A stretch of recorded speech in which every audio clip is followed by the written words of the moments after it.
Hello and welcome to the program. I am Deji Badimasi. Now, it was a great relief to many Nigerians when President Muhammadu Buhari eventually assented to the Electoral Act Amendment Bill 2022, but the assent came with a very serious objection. He sought and received assurances from the leadership of the National Assembly that they will accede to his request to amend Section 8412 of the Electoral Act 2022. Specifically, President Buhari asked the National Assembly to amend the section which states that no political appointee shall be a voting delegate or be voted for at the convention or congress of any political party for the purpose of the nomination of any candidate for an election.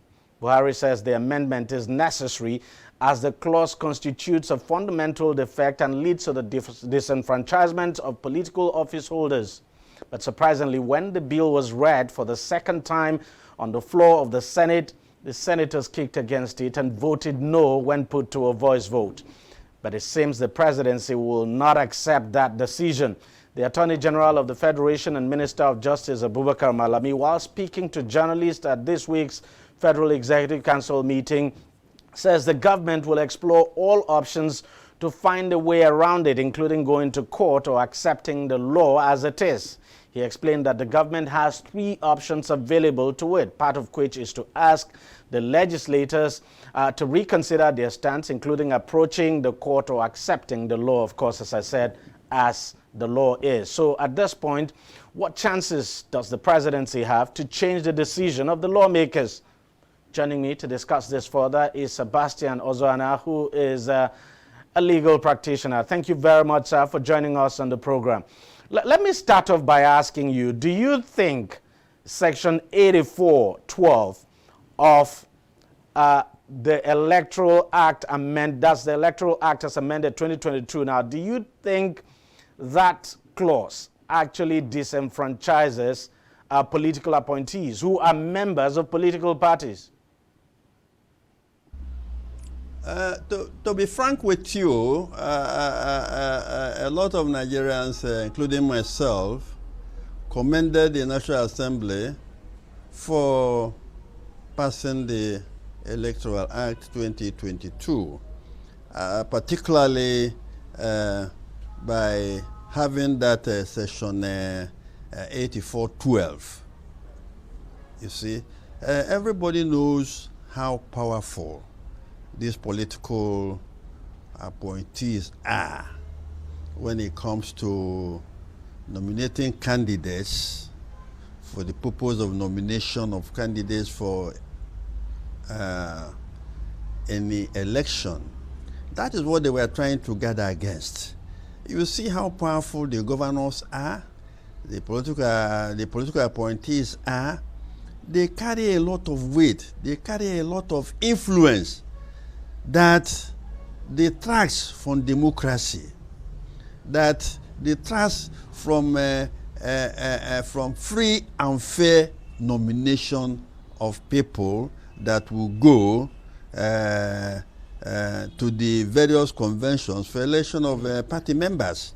So I think it is a very good clause in the Electoral Act of 2022. So for anybody to say, for the president to say it is a violation of any section of the Constitution, I think a lot of us will disagree with that. It actually solidifies democracy the way it should be run, as it's been done in other places. So this is my opinion. But let's face it. The Constitution, of course, has a provision that requires people to resign from their appointments like 30 days to the election. Is that not enough? That one's implicit. No, that is not enough. That one you see, when a law is made, you have some people in mind. That law, I think one section which says that public servants or public officers should resign if they lost any political appointment, that they should resign, I think, 30 days before the election. So that section is there, which is different from this section 8412. That is not enough. Taxation alone is not enough. Because it These appears are in powerful this people case who now, control. you're targeting Yes. political appointees who are members of political parties. I mean, how do you reconcile the fact that, look, these individuals, first and foremost, are members of these political parties before they became political appointees in the first place? And so if you now ask them not to take part in their conventions and congresses, in the nomination of candidates and all of that, doesn't that mean you're denying them their right as party members? A lot of people will not agree with that. You know I think I said earlier how powerful these governors and other political appointees are in the states and in their local governments when it comes to getting people you will fix into political offices.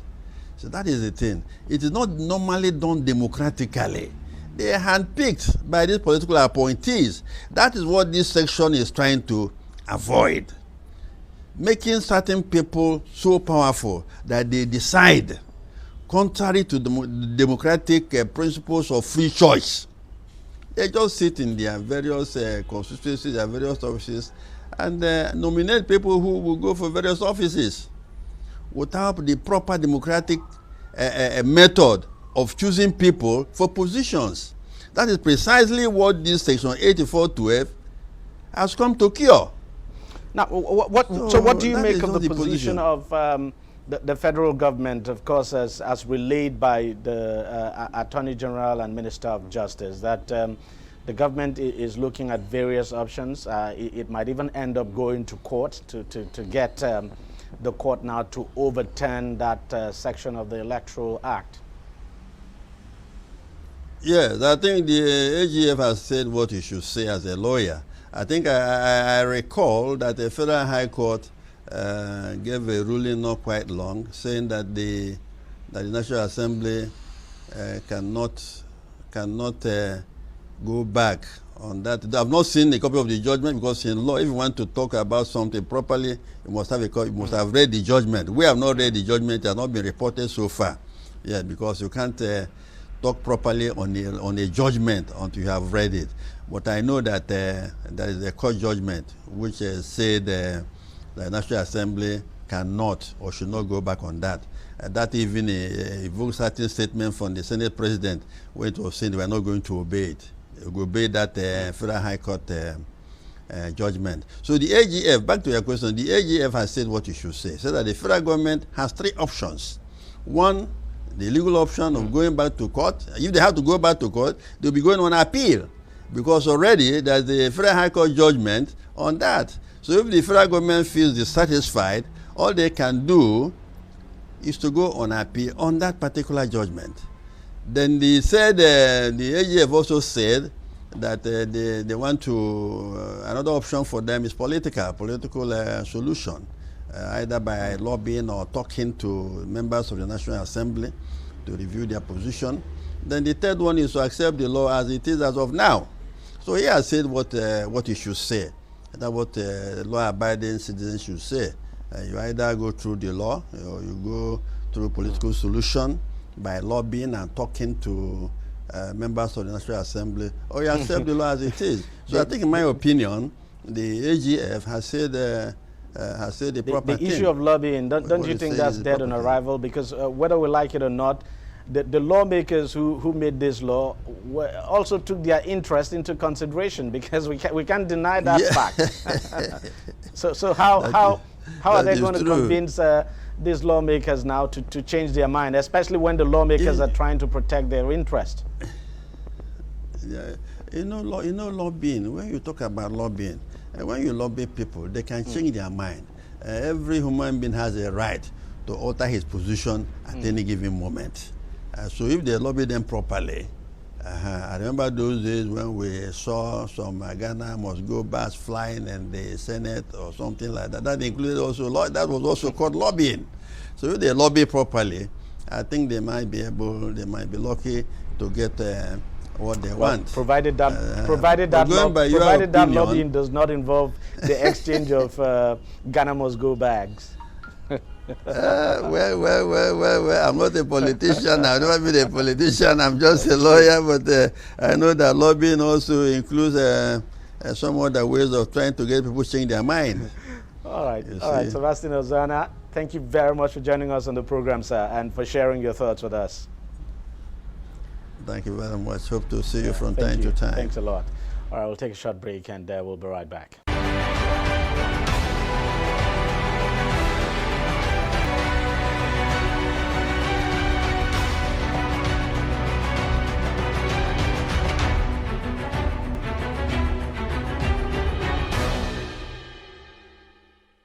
All right, welcome back. Let's continue this discussion on that section of the Electoral Act. Now I'm talking about Section 8412 of the Electoral Act 2022 as amended. I'm now being joined on the program by another legal practitioner, Olarajo Ajanaku. Thank you very much, Mr. Ajanaku, for joining us on the program.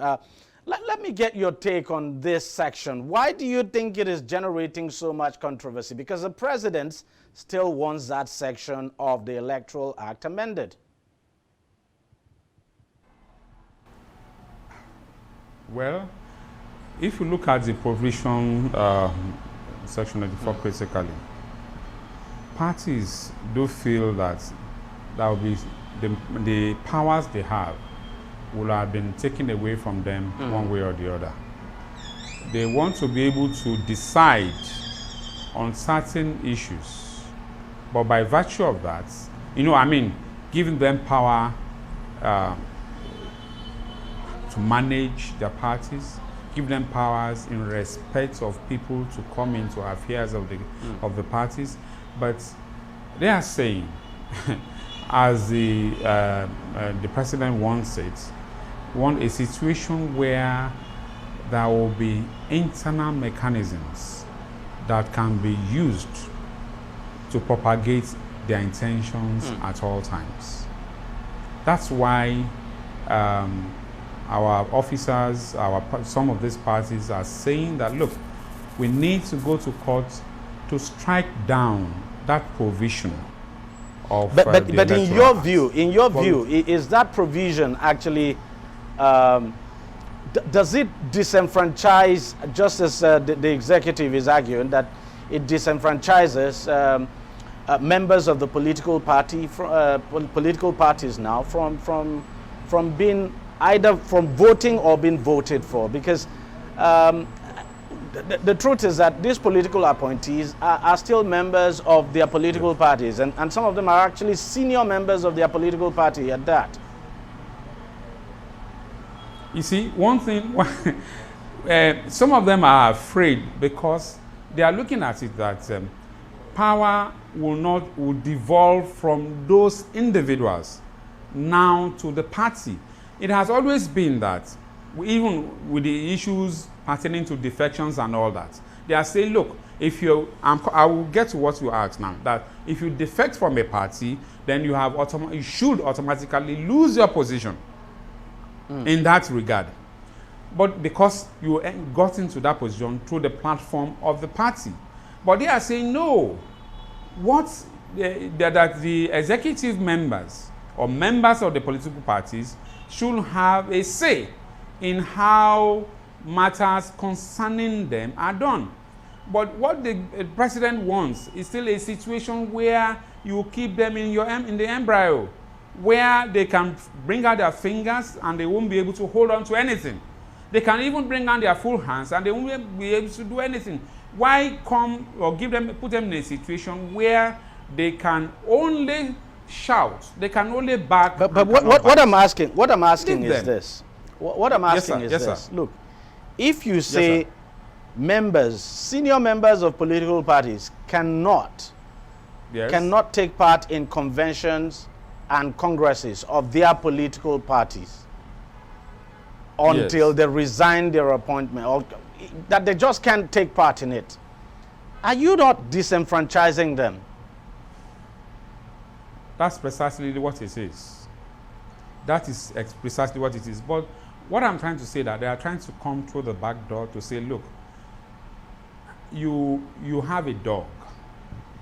A dog can bark, but the wherewithal to bite are the teeth, the set of teeth, the dentition that the dog has. But we are saying this dentition should be totally removed.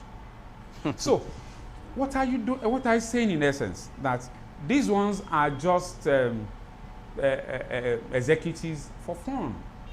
Once they are out of the places where they are, once they are out of their positions, will they have any effect whatsoever on any platform? Do you think this is a political ambush, so to speak, by the lawmakers, so that, you know, because they're actually scared of some of these appointees, especially if they have to run against some of them in their party nominations now, nominations to be candidates of their political parties in elections?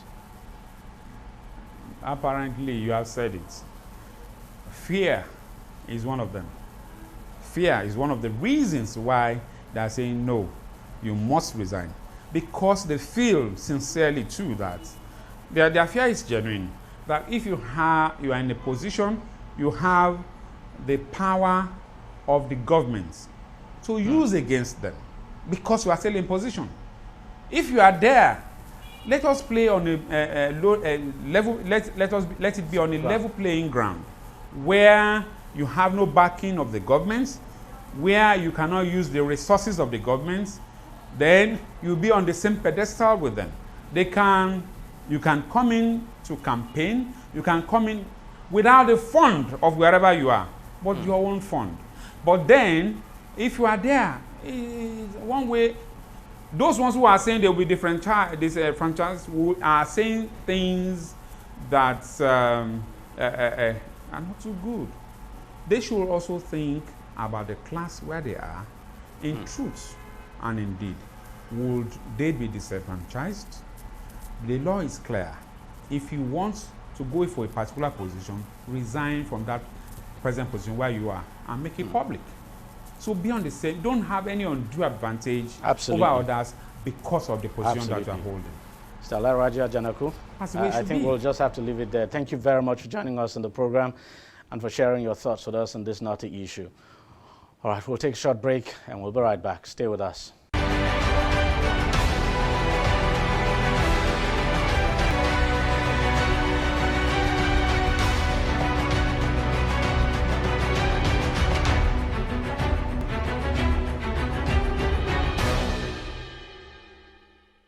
Welcome back. Now, the past week has seen the governor of Rivers State, Nyesom Wike, and his Edo State counterpart, Godwin Obaseki, engage in damaging verbal exchange, calling themselves unprintable names over the affairs of the PDP in Edo State. Now, both men, of course, belong to the same party and were at one time very close. Governor Wike had tongue-lashed the deputy governor of Edo State, Philip Shaibu, for daring to threaten the PDP on television. Shaibu had earlier in a television interview mentioned that top Edo leaders now, including himself and his principal, might be forced to leave the PDP now if the party continues to treat them as outcasts. The deputy governor alleged that following their defection to the PDP, the party, the PDP, following their defection now to the PDP, that the PDP itself had still not accorded them their due rights and privileges. Now, of course, that did not go down well with Wike, who replied, calling Shaibu an ingrate, saying the party came to Obaseki and Shaibu's aid when they were denied the governorship tickets by the ruling APC in the 2020 governorship polls in the state. But of course, expressing displeasure over Wike's comments, Governor Obaseki fired back, describing the attack on his deputy as uncalled for and totally unnecessary. He also called Governor Wike a bully who was behaving as if the PDP belonged to him. He further accused Wike of working with a cabal to orchestrate the destabilization of the PDP in Edo State. Of course, Wike did not take that line low at all. He lashed out, of course, in return, calling Obaseki a serial betrayer. Now, the situation is surprising considering how close the two governors were. I mean, Wike was the Director General of Obaseki's second-term re-election campaign, where, of course, they won the election with a landslide victory. The question then is, what exactly is going to happen in the opposition party in the state? And could this crisis now between both men now snowball into a major crisis that could scuttle the party's chances in next year's general election? Now being joined on the program to discuss this further by Dayo Kayode, who is a political technocrat. Kayode, thank you very much for joining us on the program. Tell me, I mean, this came as a big surprise to a lot of people, considering how close both men are. I mean, I'm talking about Governor Wike and Governor Obaseki, and that this election took place in 2020. So it's not as if it's been long that, well, obviously, Wike helped Obaseki to clinch the second-term ticket in Edo State, and now they are fighting. I mean, how surprising is that for you? It's not surprising because even initially when Obaseki was trying to deflect to PDP, people there have been saying, looking at Obaseki's antecedents, they were already, forecasting that this is the way it's going to go. And in fact, I wouldn't even know what Obaseki is looking for. I wouldn't even know why he is saying that those people that moved from APC to PDP then are not being accorded their due right. Look, you deflected from APC, and immediately the person that was supposed to contest there was asked to step down for you. And again, you forced your deputy on them. What again do you want? But yeah, I'm not surprised because two things now. Their leaders, they have always been embarrassing Nigerians with a lot of political statements. Look at even what Kazauri said or recent, that all politicians from 1999 till now should be jailed because they have disappointed the people, because they have cheated the people. Baba Basanjo also said, look, all of them that are galvanizing around now, they are supposed to be in jail because of what they have done. That is the other aspect is this. Let me first of all give you this Yoruba proverb, and I will interpret it. Wọ́n ní tẹ́dá bá fẹ́ gbà àwọn ẹ̀bà, àkọ́kọ́ gbé ọmọ ọlọ́kà jù, tó bá gbé ọmọ ọlọ́kà tó bá yó tán, àwa dọ̀kọ̀ luwẹ̀. That is when somebody is hungry, he will go to the amala seller and be playing with the child so that he can be given free food. When he's now full in himself, when his stomach is now full, it can be abrasive to even the amala seller. So that is exactly what is happening. That is the two angles in which to look at what the two of them are saying. It is a national embarrassment. Embarrassment. It's indeed a national embarrassment. Saying all those words. It's indeed a national embarrassment. Look at people that are listening to them internationally. Deji, when you travel out now, they'll be looking at you from that angle. So we need to tell our politicians to become cultured, to be weary of whatever they say to each other. Because the thing is not rubbing on only them, it is also rubbing on all of us. And the question is, the question I want to ask you is this. Is there any way, is there no other way this could have been resolved? Because obviously, I mean, obviously, the very first statement Wike made after the deputy governor of Edo State had granted that interview, the very comment of Wike would clearly show that, look, things were not okay, that even though his comment then was targeted at the deputy governor, you could clearly tell that he was going after the governor as well. So I'm just wondering, how could things get so irretrievably damaged just within a very short period? I mean, how do you explain that? Yes, Deji, there's no way we can run away from all this kind of a thing within our present political system. Look at what is happening also in APC. So it is to now tell you that those of them that are finding themselves in various political parties are birds of strange fellows. And when you see them together, there is no that wall will not collapse. Because any wall that is being built that is not built on a solid foundation will definitely break. Look at APC as an example. They came together on a platform of malice against a particular government, it is either this person go or nothing. They now decide to come together without looking at each other's needs, aspirations, and what each and everybody has as his political philosophy. But look at how the whole thing is disintegrating. Now okay, back to Obaseki and yes. Wike. The two of them initially belonged to two different political parties, of which we believe that they should be having different ideologies. But because of self,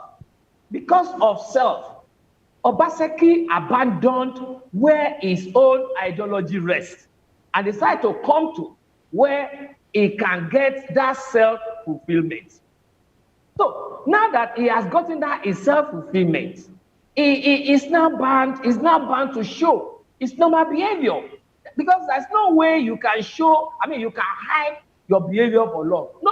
No how, that smoke must always come out. Now, you look at both men and you look at, I'm not trying to be judgmental here, but when you look at their political antecedent, it would appear that both of them actually are uncompromising human beings, if you like.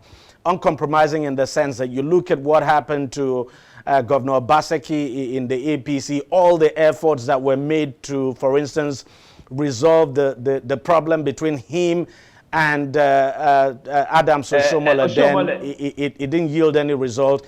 And we also look at the fact that Governor Wike himself comes across as someone who is quite uncompromising. So the question is, how do you think? Do you think this is an issue that can be resolved between both men?